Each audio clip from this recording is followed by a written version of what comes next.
So Trainwreck is directed by Judd Apatow and stars Amy Schumer, Bill Hader, Brie Larson, Colin Quinn, and stars LeBron James as himself and John Cena as well. The plot of this film is Amy Schumer's character was taught as a child that monogamy was never possible, and she goes through life believing this and following this quote. So she becomes a woman with commitment problems until she finds Bill Hader's character, Aaron, and then she falls in love, and it's her trying to figure out how to face her fears when she meets this good guy. Just starting off with one of the good things I enjoyed about this film was the relationship between Bill Hader and Amy Schumer. They bounced off really well together, and their whole relationship seemed to work, and it didn't feel forced whatsoever, and I'm glad it did, because if it fell flat on its face, then the whole movie would have just caved in on itself, and they really bounced well off each other with the comedy and the drama as well, so they both did a really good job in this film. During the film, all the jokes do work really well. So, two of the best characters in the film are LeBron James and John Cena, as obviously they aren't normally actors, so to say they're acting in a film, they could have seemed very forced in, however, they do fit well in the film, and all their jokes land, and they are funny characters. Also, with it being Amy Schumer's first screenplay, it's quite good to say she hasn't done any other. It's pretty impressive. And also, I just want to say the last thing that's good about this film was the last 10 minutes of the film.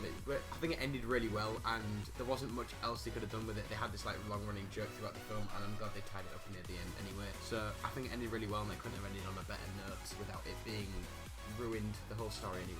So now moving on to the bad, probably the worst part in my opinion is the middle section, as it's required what's in it, but I feel like they could have played it out a lot better, and I found it a bit boring and it begun to drag. So a lot of the film is pretty cliched, and it does follow a lot of similar beats from other romantic comedies, and that may be distracting. But if you don't mind the cliched points, then I definitely recommend watching it, because Trainwreck does have some really good aspects to the film, and the characters work really well together, as well as LeBron James and John Cena working well together, like Sam said. So this film is slightly too long. It could have been about 20 minutes shorter. With it being 2 hours and 5 minutes long, it just dragged on a little bit right at the end. Even though the last 10 minutes were the best, I feel like they should have maybe only made the film about an hour 40 minutes and taken out some other stuff. But if it was 20 minutes short, I would have made for a more compact and entertaining film. So in summary, I would strongly advise going and seeing this film if you get the chance. It does have a few flaws, but the comedy and the characters more than make up for it, especially the relationship as well, so I definitely recommend watching it. So as a rating of the film, we're going to give this a B+. So if you have enjoyed, please be sure to hit like, slap subscribe, and leave us a comment down below of any of the films you might want us to review. Anyway guys, I've been Sam. I've been John. And we will see you in the next one. Woo!